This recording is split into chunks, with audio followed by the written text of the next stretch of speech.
Welcome to Scarlett Natalia's Toys Review. Now I'm gonna start. Mr. Mischief. Alright, welcome to our book. Mr. Mischief.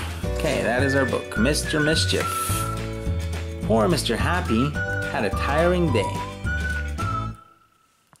Rushing here and there and back again, cheering people up was hard work. Phew, he sighed as he went into his house and sat down for a well-earned rest on the kitchen chair. But then, do you know what happened? It fell to bits. Bump went poor Mr. Happy. That's all I need, he said. I'd rather think that I have had a visit from Mr. Mischief. He was right. Outside Mr. Happy's house and running away as fast as the legs would carry him was a small mischievous figure. Mr. Mischief. Oh, Mischief, glorious Mischief, he cried. I do so love it. And he ran giggling into the night. The next morning there was a knock at Mr. Greedy's front door. But when he went to answer it, there was no one there. What was there was a box, and inside the box was a large chocolate cake filled with cream and the most delicious looking pink icing.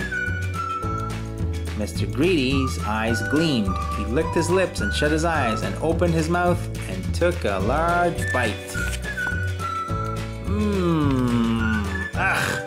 The chocolate wasn't chocolate, it was mud. The cream inside wasn't cream, it was cotton.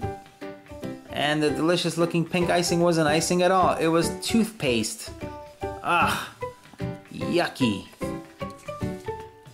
That's not all. That very same morning, Mr. Funny discovered that someone had filled his hat with molasses. Very sticky molasses. Can you guess who that someone might have been? However, the very same afternoon, Mr. Mischief did something that he would regret. He was walking along the woods looking for mischief when he came across a wizard. A fast asleep wizard. I know, giggled Mr. Mischief. I'll change the wizard's wand for an ordinary piece of wood. Then he can't do any magic. He grinned a mischievous grin and crept quietly towards the slumbering wizard. Mr. Mischief reached carefully out and seized the magician's, or the wizard's, magic wand. But what he didn't know was that the wizard's wand don't like to be seized.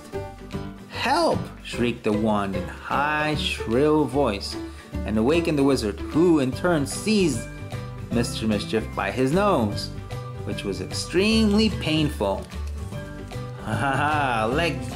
Let go of my nose! Cried Mr. Mischief. His nose is being held by the wizard. I know who you are, said the wizard. You're that Mr. Mischief who sawed through Mr. Happy's chair legs, he continued. Baked a rather unusual cake for poor Mr. Greedy, he went on. Put molasses in Mr. Funny's hat. I've been hearing all about you, he added. Let go of my node, cried Mr. Mischief. Again. Very well, said the wizard, but don't believe that you can get away with being as mischievous as that. And he let go of Mr. Mischief's nose. He got hold of his magic wand and waved it. Beware, he said, and went off. Silly wizard, muttered Mr. Mischief. Can't you take a joke? And he went home. Silly wizard, he said again, and he sat down in his chair. Bump! Uh-oh. Silly, silly, silly wizard, groaned Mr. Mischief, picking himself up. Him and his silly magic, and he made himself some porridge for supper. Smiled Mr. Mischief as he put a large spoonful of porridge into his mouth. Arg! Somehow, as if by magic, which of course it was, the porridge had turned into sawdust. Oh dear, spluttered Mr. Mischief. Perhaps I had better not get up to quite so much mischief in the future after all. And he went upstairs. He jumped into bed. Splosh! The bed was full of raspberry jam. Ah! Oh dear, sighed Mr. Mischief. I think I definitely must not get up to quite so much mischief in the future. And do you know something? The day after, he was as good as gold.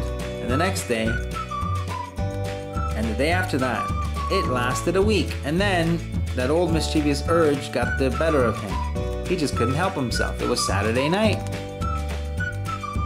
He crept into Mr. Fussy's house when he was fast asleep. And can you guess what he did? Oh, what a beautiful piece of perfect mischief, he cried as he ran giggling home.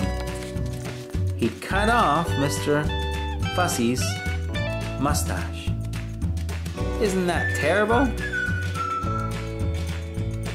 Poor Mr. Fussy. He was absolutely horrified when he when he awoke and found out.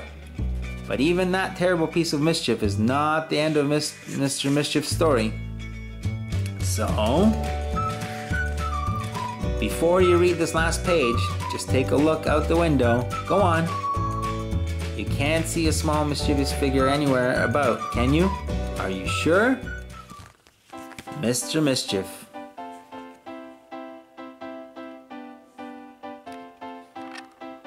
Please subscribe to our channel. Thumbs up. Bye. Bye.